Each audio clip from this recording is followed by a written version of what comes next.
विवेकानंद कहा करते थे कि मनुष्य का मन अनंत सामर्थ्य से भरा है, लेकिन वह उस सामर्थ्य को पहचानता नहीं है। जो शक्ति भीतर सोई है वह जागृत होने की प्रतीक्षा कर रही है। स्मृति कोई कृपा नहीं, स्मृति मनुष्य की स्वाभाविक अवस्था है। तुम भूलते इसलिए हो क्योंकि तुम्हारे भीतर निरंतर विचारों की भीड़ चल रही है। विचारों की यह भीड़ धूल की तरह है जो चेतना के दर्पण पर जम जाती है। जब दर्पण धुंधला हो जाता है तब स्मृति स्पष्ट नहीं रहती। विवेकानंद कहते थे, मन को नियंत्रित करो, मन को दिशा दो, मन को साधो और फिर देखो ज्ञान तुम्हारा सेवक बन जाता है। विवेकानंद की स्मृति अद्भुत थी। वो हजारों पृष्ठ केवल एक बार पढ़कर याद कर लेते थे। लोग पूछते थे यह कैसे संभव है, और उनका उत्तर सरल था, जब मैं पढ़ता हूं तब केवल पढ़ता हूं, मन कहीं और नहीं भटकता। मन पूरी तरह वही होता है जो सामने है। स्मृति का रहस्य यही है, एकाग्रता। जहां मन एक स्थान पर स्थिर हो जाए वहीं स्मृति जन्म लेती है। तुम पढ़ते हो लेकिन मन कहीं और भागता है। तुम पुस्तक खोलते हो लेकिन मन अतीत और भविष्य के बीच दौड़ता है। जहां मन भाग रहा हो वहां स्मृति नहीं टिक सकती। विवेकानंद कहते थे, मन को पकड़ो नहीं, उसे देखो।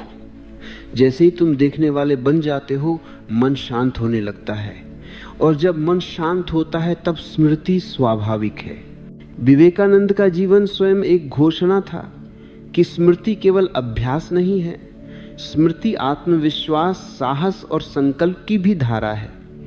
जब व्यक्ति भीतर से कहता है मैं करूंगा और पूरे अस्तित्व के साथ कहता है, तब उसके भीतर की सुप्त शक्तियां जागने लगती हैं। स्मृति केवल मस्तिष्क में नहीं होती, स्मृति पूरे अस्तित्व में छपी होती है। उन्होंने कहा था, तुम वही बन जाते हो जिस पर तुम पूरा मन लगा देते हो। यदि पढ़ते समय मन का केवल 10% विषय पर है और बाकी 90% भटक रहा है तो समझ लो स्मृति कभी गहरी नहीं होगी। लेकिन यदि मन का 100% उसी क्षण में जागा हुआ है तो शब्द पत्थर पर नहीं आत्मा पर अंकित हो जाते हैं। विवेकानंद ने ध्यान को स्मृति का केंद्र माना। ध्यान कोई क्रिया नहीं, ध्यान वह स्थिति है जहां मन अपना शोर खो देता है। ध्यान वह बिंदु है जहां विचार गिर जाते हैं और केवल साक्षी बचता है। उस साक्षी की मौन अवस्था में जो भी सीखा जाए वह हमेशा के लिए जीवित रहता है।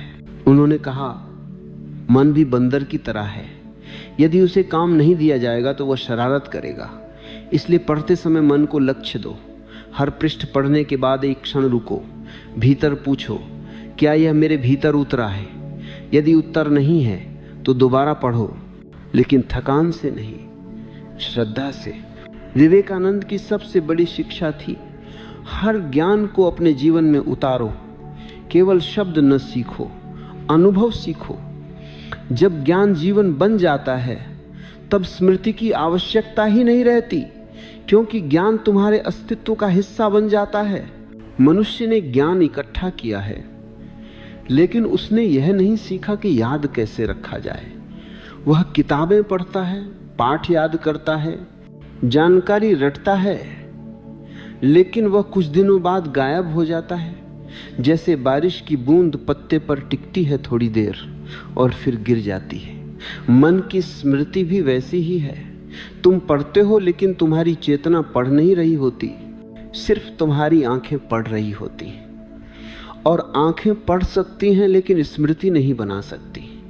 स्मृति तब बनती है जब तुम पढ़ने वाले शब्दों के साथ अपने अस्तित्व को जोड़ते हो। तुमने कभी महसूस किया है जब कोई शब्द तुम्हें छू जाता है, जब कोई वाक्य अचानक भीतर उतर जाता है, तब तुम्हें किताब रटना नहीं पड़ता, शब्द तुम्हारा हिस्सा बन जाते हैं। यही अंतर है याद करने और समझने में। याद करना तनाव है, समझना ध्यान है। और ध्यान वही कर सकता है जिसका मन शांत हो, मन और स्मृति साथ नहीं रहते। या तो तुम्हारे भीतर शोर होगा या तुम्हारे भीतर समझ होगी। शोर की भीड़ में याददाश्त नहीं टिकती, जैसे हजारों भेड़ों के बीच एक भेड़ खो जाती है। तुम पूछते हो कि दिमाग की क्षमता कैसे बढ़े। मैं कहता हूं, क्षमता का अर्थ ये नहीं कि तुम और तेज याद कर सको, नहीं। क्षमता का अर्थ है कि तुम भीतर शांत हो सको, क्योंकि याद वही टिकती है जो बिना डर, बिना जल्दबाजी और बिना तनाव के अंदर उतरती है।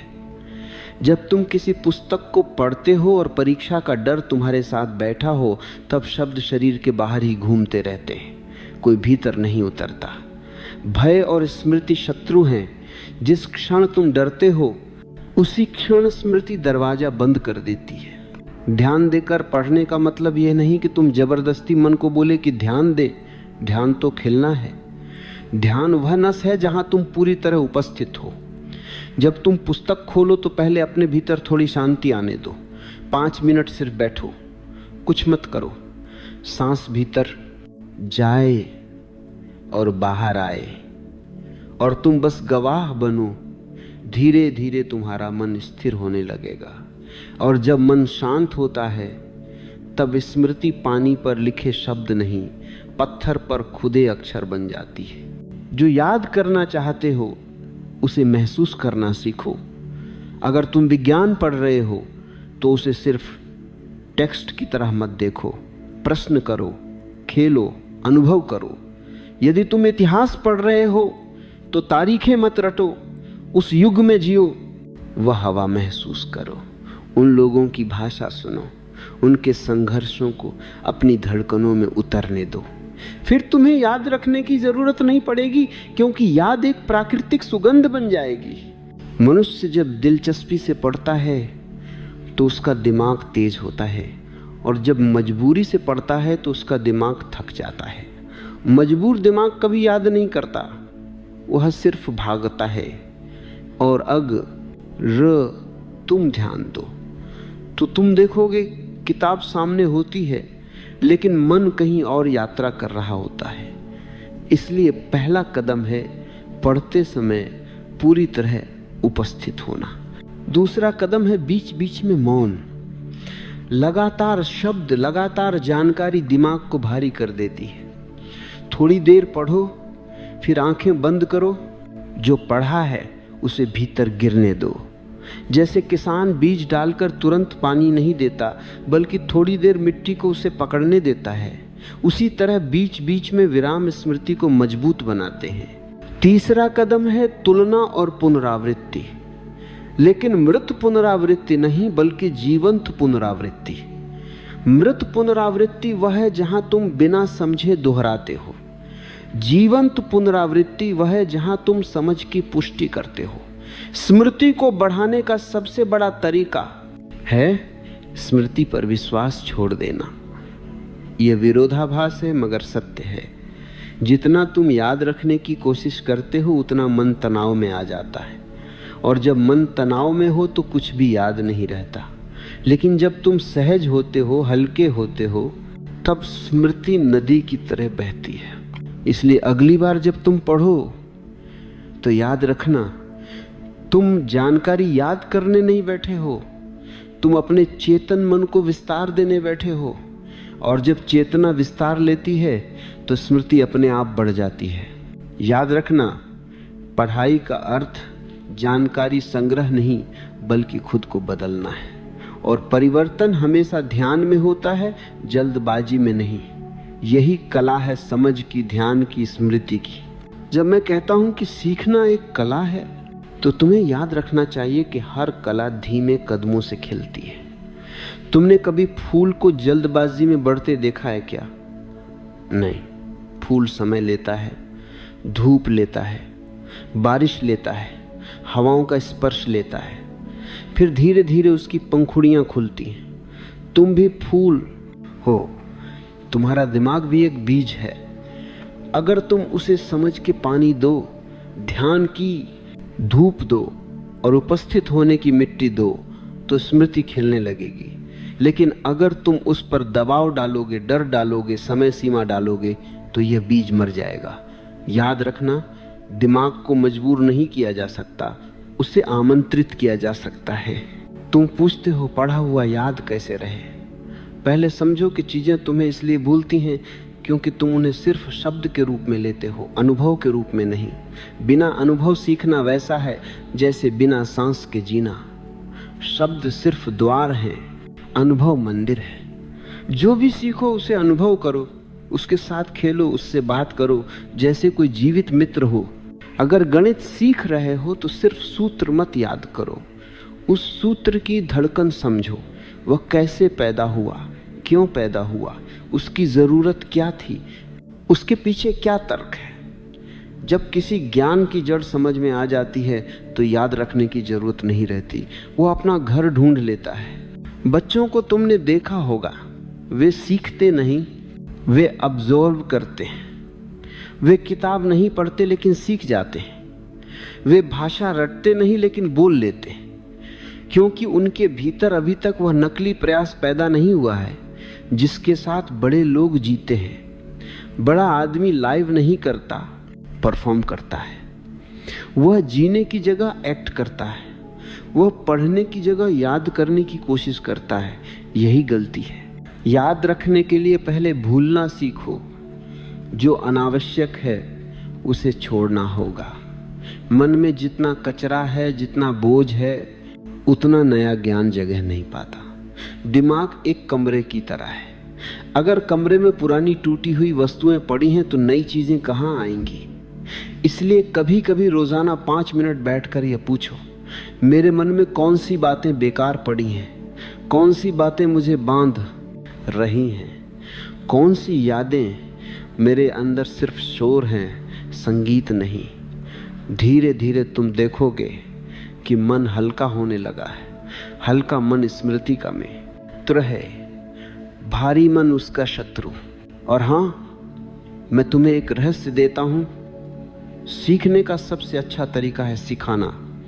जब तुम किसी चीज को दूसरे को समझाते हो तब वह तुम्हारे भीतर दोबारा जन्म लेती है। तुम उसे बोलते हो और शब्दों के माध्यम से वह और स्पष्ट होती जाती है। इसीलिए गुरु हमेशा कहता है, जो सीखना चाहता है वह बांटना शुरू करे। लेकिन असली प्रश्न सिर्फ याद रखने का नहीं, असली प्रश्न है तुम्हें याद क्यों करना है। अगर तुम्हारा उद्देश्य सिर्फ परीक्षा पास करना है तो स्मृति तुमसे छिप जाएगी। लेकिन अगर तुम्हारा उद्देश्य समझना है, बढ़ना है, खिलना है, तो स्मृति तुम्हारी सेविका बन जाएगी। जो केवल उपयोग के लिए सीखता है वो हमेशा भूल जाता है, जो आनंद के लिए सीखता है वो कभी नहीं भूलता। अब बात आती है दिमाग की क्षमता बढ़ाने की।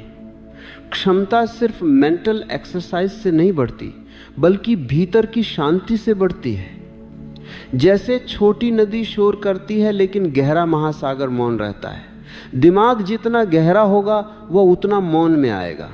ध्यान सिर्फ बैठकर आंखें बंद करने का नाम नहीं है। ध्यान का अर्थ है जो कर रहे हो उसमें पूर्णता से रहो। अगर पढ़ रहे हो तो पूरी तरह पढ़ो, अगर चल रहे हो तो चलने को देखो, महसूस करो। अगर सांस ले रहे हो तो सांस को देखो। धीरे धीरे तुम देखोगे कि मन अब भागता नहीं, वह टिकता है। और जहां मन टिकता है वहां स्मृति खिलती है। मैंने कहा था सीखना एक कला है। एक और बात सुनो, स्मृति का संबंध गति से नहीं, गहराई से है। तुम कम पढ़ सकते हो लेकिन गहराई से पढ़ो तो वह जीवन भर साथ रहेगा। और तुम बहुत पढ़ सकते हो लेकिन सतही तौर पर तो वह कल ही मिट जाएगा। इसीलिए सीखते समय गुणवत्ता को प्राथमिकता दो, मात्रा को नहीं।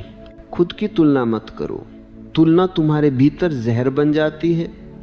जब तुम सोचते हो कि दूसरा तुमसे तेज है या दूसरा तुमसे ज़्यादा याद कर लेता है, तब तुम्हारे भीतर हीनता पैदा होती है। हीनता से कभी स्मृति नहीं बढ़ती, सिर्फ तनाव बढ़ता है। और तनाव स्मृति का सबसे बड़ा शत्रु है। तब तुम सीखोगे बिना थके, बिना डरे, बिना दबाव के। और जब सीखना उत्सव बन जाता है तब याद रखने की जरूरत ही नहीं पड़ती। ज्ञान खुद याद रखता है कि उसे कहाँ होना चाहिए।